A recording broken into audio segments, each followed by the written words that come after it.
It's Pastor Zach. I'm doing Bible study on Thursday evenings at 7:32 p.m. on the Book of Revelation. The Book of Revelation can be pretty scary, so I thought what I would do today is try to bring up to speed where we're at, what's going on with the Book of Revelation, see if we can make it a little less spooky for you so that you could jump right in on Thursday night, tomorrow night at 7:30 on Zoom. So here we go. So the very first word in the book of Revelation is revelation, which is a translation of the Greek word apocalypse. And apocalypse, despite what you might know or have heard, means unveiling. And what an apocalypse is here, it's pulling back a curtain to reveal some deep truth about the universe or the world. And an apocalyptic letter, which is what this is really, we should think about it as a genre, like science fiction or like a horror movie. But I would go with science fiction, okay? So we should start to read this letter the same way we would read like Lord of the Rings. And if I were to tell you that the Lord of the Rings were not true, some of you may try to murder me in my sleep. Instead, right, there's not really one ring to rule them all. Unfortunately, Ents do not seem to really exist, but lots and lots of people think that Lord of the Rings tell some important truth about ourselves or the world. One of the pretty common features of an apocalyptic letter is that it features time travel or space travel. This does both in Revelation. But you can think about it in the same way that the Christmas Carol by Charles Dickens works, that Jacob, what's-his-face, gets transported to view these different visions of the future, and then he gets to go back and make choices about how he might end up at one of these futures. That's another way to think about what's happening here, because our main character, who we're about to meet, John, does a little bit of time traveling in the same way that Jacob, what's-his-face, in the Christmas Carol does. Our main character in the book of Revelation is John, and John is chilling out. He has been exiled to a place called Patmos, which is a Greek isle. And to be honest, getting exiled to a Greek island sounds pretty nice, but maybe it's not that great of an experience again. And the other is this new city. It's the city of God, where everything is really pretty chill and super cool for him. Either way, he starts to write this letter, and in this letter, he describes two cities. He has a vision in which he sees two different cities. One of them he calls Babylon, which he lovingly calls an evil whore. Great place. You should check it out whenever you can try. Now, here's the thing. Babylon was a real place, and in around 700 BCE, the Babylonians came into Judea, to modern day Israel, Palestine.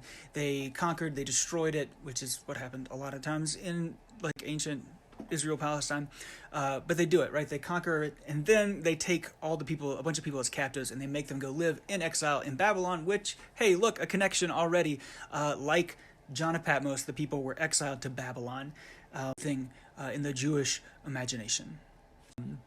But, spoilers here, Babylon is just a metaphor, and so to be connected metaphorically with a place that was where people were exiled to and conquered is not a good.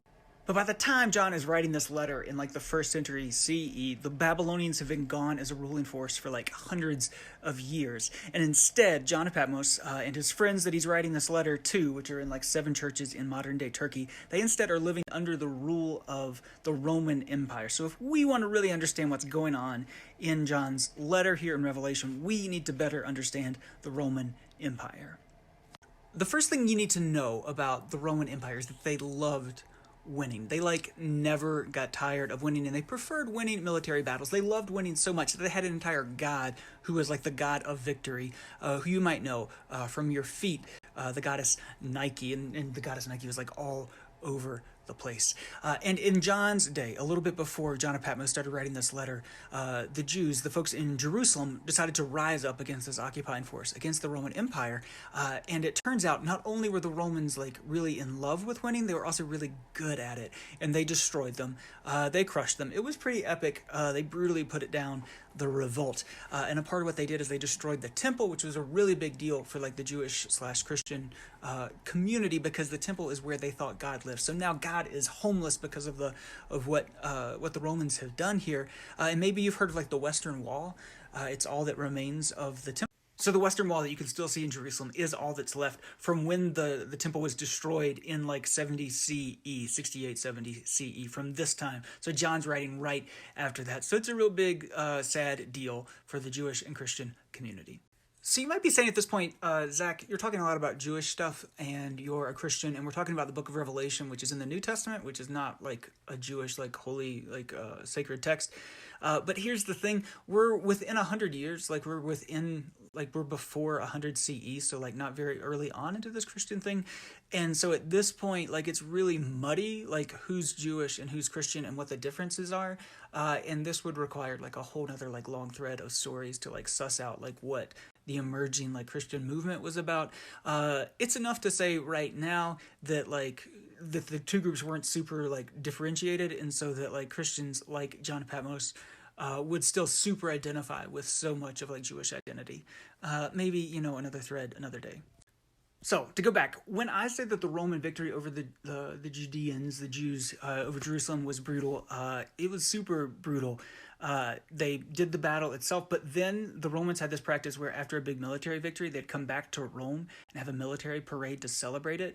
But the parade would not be like just like fireworks and Shriners and funny cars throwing out candy, but instead they'd reenact battles in the streets. And when I say reenact, what I mean is they would bring captives that they've captured in those battles. They'd bring them to Rome, and then they would like murder them in the streets to kind of like recreate it, so that the people in Rome who missed out on the battle would really get a taste of it. So that's super awful and brutal and super insulting to the people who you have conquered, which is kind of the point for the Romans, because they were not like fans of people uprising against them. So they really wanted to send that message. To make matters worse, after a big military victory, the Romans would put images of like the battles on their coins, and Roman coins were already a big problem for Jews, because they have this commandment. Christians have this commandment where you can't have graven images of other gods, but all coins had an image of the emperor on it, and it said "Son of God," which meant like the emperor was a god, and you had to carry around this like false idol. But then after this, they were carrying around coins that had an image of the emperor on one side, but the other side would have images of Romans killing Jews in the military battle, and you had to pay taxes to the occupying military force using this currency, which was a heresy, which was an idol, and also super insulting to you and your people. So really cool times.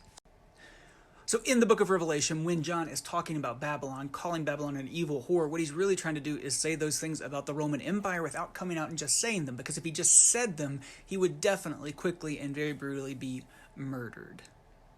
And this is an important point to note, right? John is able to use this genre to say things that he couldn't otherwise say, and it's pretty similar to how science fiction worked in like the 50s and 60s in the United States. For example, right, the first like black-white interracial romantic kiss that happened on television happened in Star Trek, because you couldn't put it on like a real show, so you had to put it in this pretend world, and you were able to say and do things you wouldn't otherwise be able to say or do. So shout out to Nichelle Nichols. So I think you're basically caught up. Last week we mainly talked about context, history of John, of Patmos, what we're getting ourselves into. We covered chapter 1, which is kind of like his introduction to the letter. This week we'll be talking about chapter 5 when we get into some of the really crazy visions and start to figure out what exactly is going on with that. So it should be fun, should be kind of trippy. Will definitely be apocalyptic. 7:32 tomorrow night, Zoom. Link will be here on the Insta, the IG, as the youngs say. Deuces.